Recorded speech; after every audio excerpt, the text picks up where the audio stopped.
नमस्कार, मैं हूं आपके साथ मयंक। देखिए, अली खामेनेई साहब ने अमेरिका को करारा जवाब दिया है। कल यूनाइटेड नेशंस में डोनाल्ड ट्रंप की स्पीच थी जिसमें उन्होंने ईरान का जिक्र किया और अली खामेनेई साहब ने अमेरिका को सीधा चैलेंज किया है। उन्होंने कहा है, चाहे धमकी दो, चाहे बम गिराओ, लेकिन ईरान झुकेगा नहीं।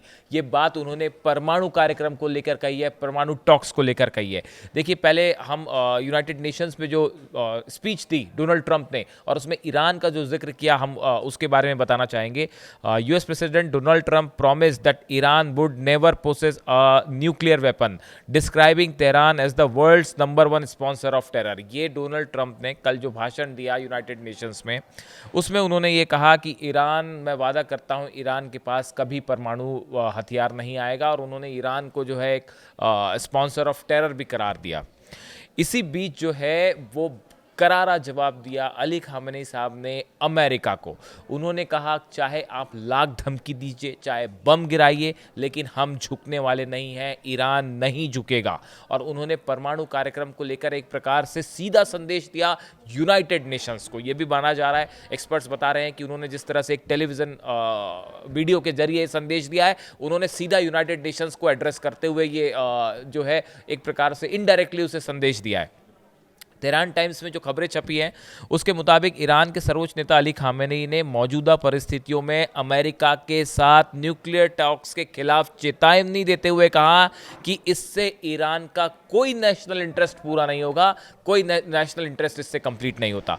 उन्होंने कहा कि मौजूदा परिस्थितियों में अमेरिका के साथ बातचीत करना बेफिजूल है, इसका कोई नतीजा नहीं निकलेगा और इसका कोई फायदा नहीं होगा। उन्होंने 2 की बात कह दी कि अमेरिका के साथ बात करने का कोई नतीजा नहीं निकलेगा। देखिए, उन्होंने ये भी कहा, जिस तरह से डोनाल्ड ट्रंप ने ये कहा कि पहले से ये बात कह दी कि Iran will never possess a weapon, कभी ईरान जो है वो, हम उसको परमाणु हथियार नहीं रखने देंगे।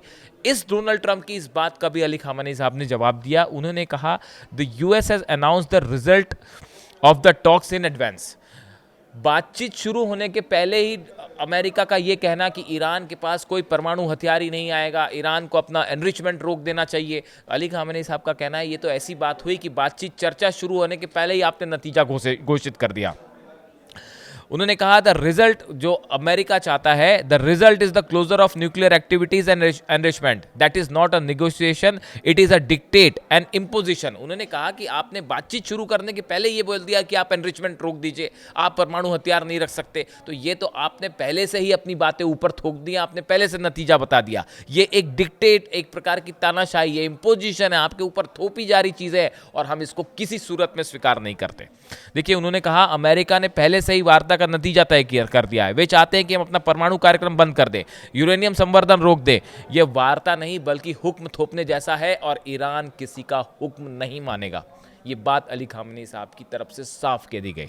अब देखिए, उनकी तरफ से ये बात भी कही है कि यूरेनियम एनरिचमेंट जो है वो ईरान के लिए ज़रूरी है, जो कृषि के क्षेत्र में, एग्रीकल्चर में, चिकित्सा, मेडिसिन में, बिजली के उत्पादन में काम आता है। उन्होंने कहा कि हम दुनिया के उन 10 देशों में से हैं जो यूरेनियम एनरिचमेंट करता है। उन्होंने ये भी बात कही आगे चल के कि 2015 में हुए परमाणु समझौते का जिक्र करते हुए अली खामेनेई साहब ने कहा कि अमेरिका और उसके यूरोपीय सहयोगियों ने वादे तोड़े हैं, वादा खिलाफी की है। 2018 में अमेरिका ने समझौते से हटकर ईरान पर फिर से प्रतिबंध लगा दिए। यूरोपीय देशों ने भी अपने वादों का पालन नहीं किया। इसके जवाब में ईरान ने अपनी प्रतिबद्धताओं को कम किया। उन्होंने हमेशा ये कहा कि जब भी ईरान के साथ कोई शर्त रखी गई, ईरान ने हमेशा उसे पूरा किया, लेकिन यूरोप ने और अमेरिका ने ईरान के साथ विश्वासघात किया। ये उनका कहना है। उन्होंने ये भी कहा कि अमेरिका का इतिहास झूठ और धोखे से भरा है, उनके साथ वार्ता करने का कोई नतीजा नहीं निकलेगा। अब देखिए, यूनाइटेड नेशंस में डोनाल्ड ट्रंप ये बात को कह रहे थे कि हम किसी भी सूरत में, जो है, मैं वादा करता हूं, किसी भी सूरत में अमेरिका को, ईरान को हम परमाणु बम नहीं बनाने देंगे, परमाणु हथियार नहीं रखने देंगे।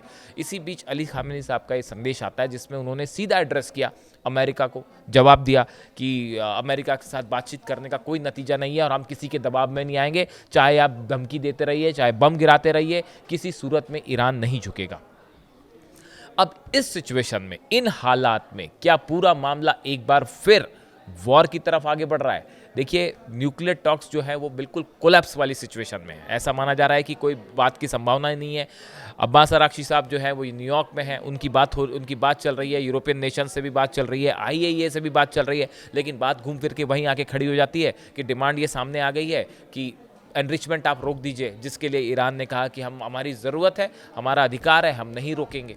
उन्होंने कहा कि परमाणु हथियार, उन्होंने कहा, ईरान ने कहा हम परमाणु हथियार नहीं बना रहे, हम परमाणु हथियार हमारा बनाना मकसद नहीं है, लेकिन हमें अपनी ज़रूरतों के लिए तो प्रोग्राम को आगे बढ़ाना होगा। इस बात को लेके दिक्कत है। और दूसरी एक नई चीज़ अब सामने आ गई है मिसाइल प्रोग्राम को लेकर, जो कि एक हिडन एजेंडा था, अब सामने आ गया है। अमेरिका और यूरोप नहीं चाहते कि Iran long distance ballistic missiles रखे।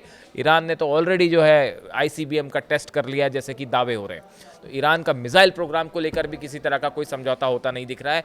इस सूरत में अब इन हालात में जब E3 कंट्रीज़ जो हैं, ब्रिटेन, फ्रांस, जर्मनी, ये सैंक्शंस लगाने जा रहे हैं ईरान के ऊपर, स्नैपबैक सैंक्शंस, उस सूरत में ईरान की तरफ से ये बयान आना, अली खामनेई साहब की तरफ से ये बयान आना कि ईरान झुकेगा नहीं, हम एनरिचमेंट नहीं रोकेंगे, अमेरिका धमकी देता रहे, कोई फ़र्क नहीं पड़ता, ये एक बड़ा संदेश है। और ये इस बात की ओर इशारा कर रहा है कि हालात फिर वहीं आके खड़े हो गए जहाँ से जंग की शुरुआत हुई थी, जहाँ से 12 दिन की जंग की शुरुआत हुई थी, जहाँ से जो है वो अमेरिका ने हमले किए थे।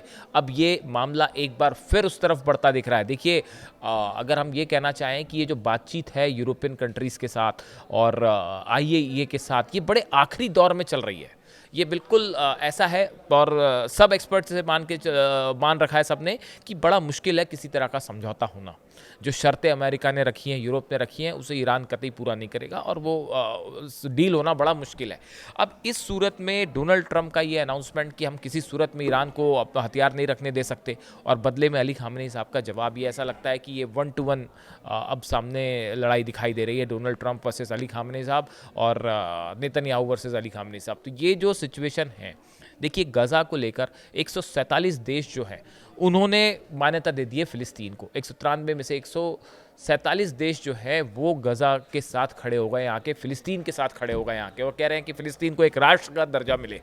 ईरान ने पहले ही कहा था, ईरान ने सऊदी से कहा, मुस्लिम देशों से कहा, और ये बात अब मुस्लिम देश भी मानते दिखाई दे रहे हैं कि अब वक्त आ गया है, अगर अभी नहीं तो कभी नहीं। फ़िलिस्तीन के लिए अगर आपको खड़ा होना है तो यही वक्त है, इस समय खड़ा होना है, समय मत बर्बाद कीजिए। और देखिए ईरान की इस अपील के बाद एक के बाद एक जितने देश हैं, चाहे सऊदी हो, यूरोपियन कंट्रीज़ भी जो हैं वो न्यूक्लियर मुद्दे पे ईरान के खिलाफ है। लेकिन जहाँ तक फ़िलिस्तीन की बात आती है, जहाँ तक गज़ा के लोगों की जो अधिकारों की बात आती है, उसमें ईरान सबसे पहला वो देश है जिसने सबसे मुखरता के साथ, सबसे ज़्यादा पॉजिटिव होकर और बड़ी मजबूती के साथ फ़िलिस्तीनियों की हक़ की बात की, उनकी बात सामने रखी। और अब पूरी दुनिया जो है ईरान की कही बात को स्वीकार कर रही है इस मामले में। जहाँ तक फ़िलिस्तीनियों का सवाल है, एक अलग राष्ट्र की मांग हो रही है। अली खामनेई साहब बार बार ये कह रहे हैं कि फ़िलिस्तीनी वहाँ तय करें कि फ़िलिस्तीन में किसकी सरकार बननी चाहिए। फ़िलिस्तीनी जो है वहाँ पे उनको रेफरेंडम का अधिकार होना चाहिए, उनको वोट देने का अधिकार होना चाहिए, एक अलग कंट्री का अधिकार होना चाहिए। अब ये बात धीरे धीरे 147 देश मान चुके हैं। अब इस बीच में परमाणु कार्यक्रम को लेके अमेरिका वर्सेस ईरान एक नया चैप्टर शुरू होता दिखाई दे रहा है, जिसमें इजराइल क्या फिर से हमला कर सकता है ईरान के ऊपर। ये जो यूनाइटेड नेशंस की बैठक है और इसमें जो स्पीच दी गई अमेरिका की तरफ से और उसके बाद जो जवाब आया है, ये इशारा कर रहा है कि एक बार फिर मिडिल ईस्ट में एक बड़े जंग की सुगबुगाहट शुरू हो चुकी है, जिसकी तैयारी ईरान ने भी शुरू कर दी है। इससे जुड़ा जो भी अपडेट होगा हम आपको बताएंगे अगले 24 घंटे में। यूनाइटेड नेशन से क्या डेवलपमेंट निकल के आते हैं, यूरोपियन कंट्रीज से क्या डेवलपमेंट होता है, E3 से क्या बात होती है ईरान की, इससे जुड़ा जो भी अपडेट होगा हम आप तक पहुंचाएंगे। Thank you so much.